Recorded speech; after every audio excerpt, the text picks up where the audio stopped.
No, family, before I play this, I just want you to keep this in mind.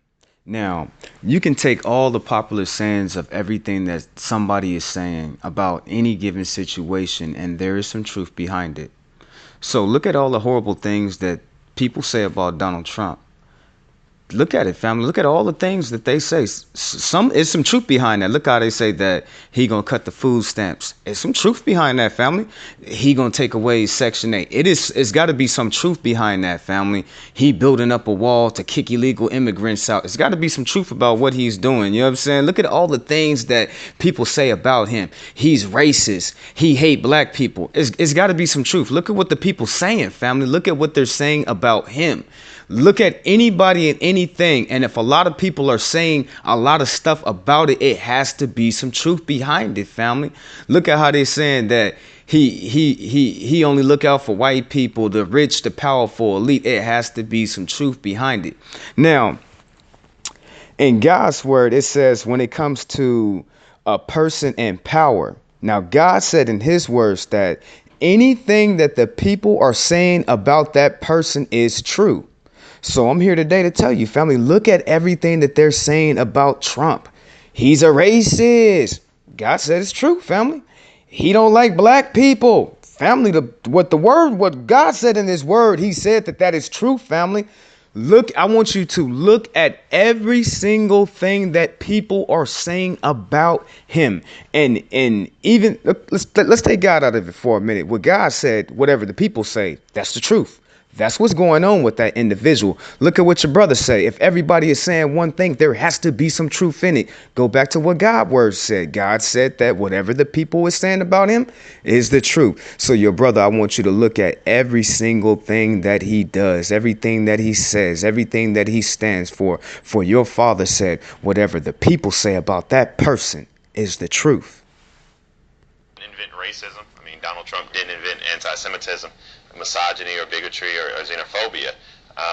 He did light a fire to it. And just to the point of my colleague who's on the panel with us tonight, you know, yeah, this isn't a left or right issue. This is an American issue that we can all stand up and speak out against. Well, you know, my response to that is, okay, I agree with you. Why don't you tell your president to speak out against it? Be the lone voice that's missing from this condemnation of this hate speech on the internet, social media, in bathrooms, wherever it is Donald Trump. And the fact that no one can see that, the fact that no one wants to say that, I mean, that in itself is cowardly.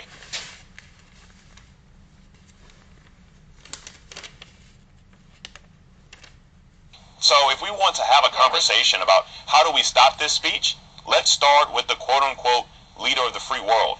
Let's be clear on this. The divisiveness started not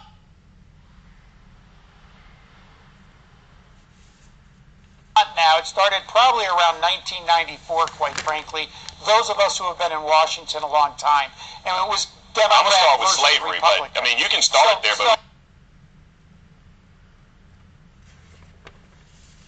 you will probably I'm start just with saying, the divisiveness that's when around the slavery. discord in Washington became really bad. There's two big changes, however. One is, because of social media, everybody now owns a TV station, and they can distribute their message very wide-ranging. So that's one big change. The other big change that we have to be honest about is the media themselves used to be sort of the judge. They were the objective observer. Now they're almost more of a player in the ring taking sides, and I think that has actually increased the animosity. There used to be people who were very much fringe elements out there. They were, you know, they were generally seen as weirdos, and they couldn't get mainstream attention. And if you met them, you could discern that they were weird. Now they can make videos, they can create memes. So I think that they're punching above their weight now. Go ahead, Bakari. But Matt and John, just quickly. I mean, you blame the media, you blame Jack, who invented Twitter, and Zuckerberg, who invented Facebook. You blamed everyone else. But when I sit here and ask you, the biggest troll of them all, who picks on people daily, who bullies people daily, who ignites these storms daily. When I ask you why can't the President of the United States have any accountability and stand up and say something, then you both evade and you both run away, you both tuck your tail, and you both blame it on something else. I've been very critical of Donald Trump, but I think he's why not tonight? Why don't you ask tonight? This.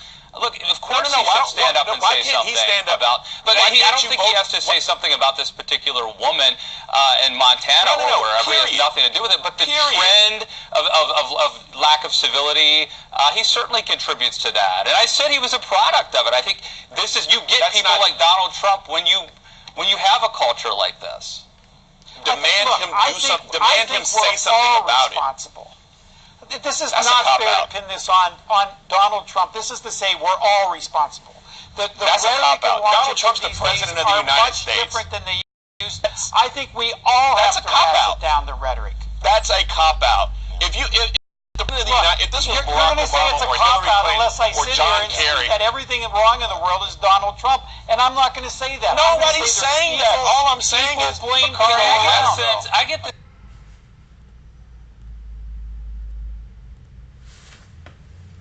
Gotta go. You want to fight with people tonight. I I gotta thought you go. want another segment attacking. I understand why he's so upset because, listen, I'm not saying whose fault it is, but just within the last 2 years, I've never received as many hateful messages and threats as I have Exactly. in my entire 20 And plus neither have I. years in this business.